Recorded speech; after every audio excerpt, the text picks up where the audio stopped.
from... Oh, this is anonymous by the looks of it. Wigwam boys. Question. If you lived in the US, would you own a gun? Would you have a little handgun just for some peace of mind? Or would you go all out and get a big fuck-off rifle shotgun? Which of you would be the first to accidentally shoot yourself in the leg 8 Mile style?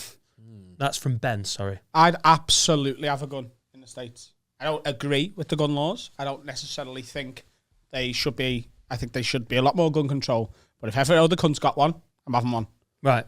That's the argument that the mental gun people say, though, isn't 100%. Oh, so yeah, I totally understand their argument. Right. I don't agree with it. No, but if I was in their position, I'd be like, you know what? We should get rid of them. Are we all getting rid of them? We're all getting rid of them. Right, take mine as well. You're keeping yours, are you, John? I'm having mine as well. Cool. And also, in Scotland last week, I fired a shotgun. Yeah, and it made me feel very powerful. Right, now I actually kind of want one. You're all getting rid of them. You've got rid of them. I'm keeping mine. I actually what was this? It's just on the Royal Mile, or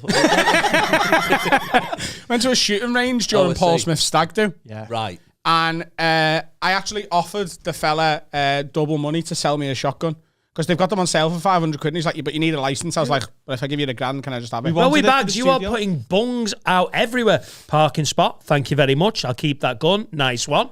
I just thought I'd quite like to have a shotgun. He wanted a shotgun for the studio. I said how much, and he was like, "That." And he was like, "We can't get one." I was like, "Please." I honestly don't think you should be allowed a Nerf gun in here. It'd be cool to have a gun on the wall. just on the wall, not just like one of the other officers are being too noisy. If an overzealous scientist comes in, it's like, do you want to fucking leave? Do you, John? Do you ever have that? What's this John guy doing? Oh, John.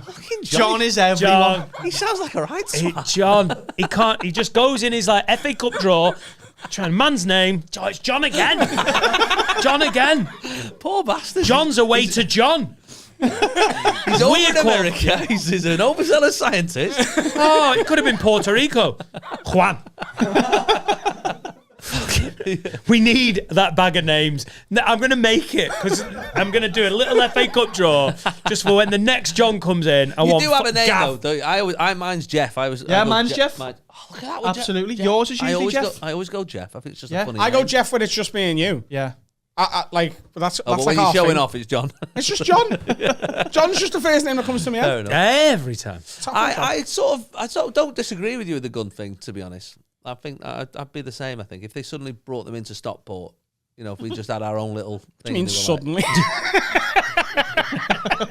Well, that's it. Not where I live. Not at the lake. Yeah. Have you shot a gun? Don't leave the bullets on the heated floor. How hot does this floor get?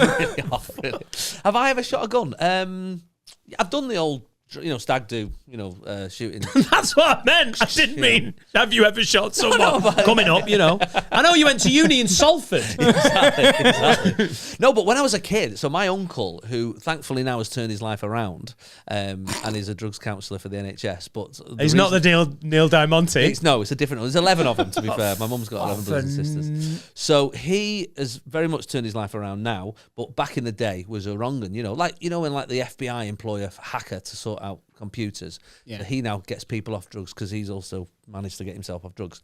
But when we were a kid, he stole our car.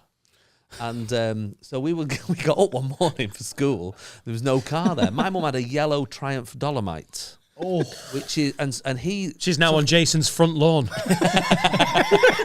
And he went and did a drugs deal with it. I mean, that is not the car to be inconspicuous in the middle of Moss Side doing a drug deal. Yeah, but that's the thing. Hide in plain sight. They'll never see you coming. They would never expect that to be the drugs car. The police will have underestimated them there. Yeah, anyway, it turned. Steal a police car, do a drug deal in a police car. They're not looking. They're like, no, that's all right. He's police. It very much went wrong. That's a bastard of a car, that. Yeah, can we have a look at the Dolomite? Look at the Dolomite. Oh, for the audio listeners, this is about to get sexy.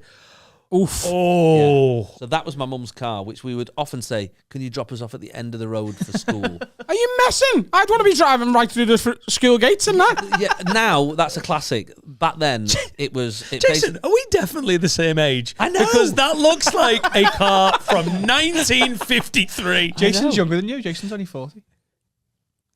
Right. Wow. I love our little chitty chat that we have on the podcast. Chitty chat. That was our car. And anyway, when it turned up eventually, because my uncle's not a total wrong, and the car did come back eventually. He didn't steal it; he borrowed it. He borrowed it. Yes. But when it came back, it had 4 bullet holes in the back on the back wing, which never got fixed. So they were just there for our whole. Like the rest of our childhood, the rest of that car. So we go to school and and I would basically charge people 40p to come and have a look at the bullet holes in our car. And no one fucked with your mum ever again because she was the badass dropping off with bullet holes in the Dolomite. In the back of the Dolomite. So there you go. There's another story I've never said out loud. Absolutely amazing. I don't know why. What a shitty thing to do. I'm going to do a drug deal. I'm going to steal my sister's car just for a few days.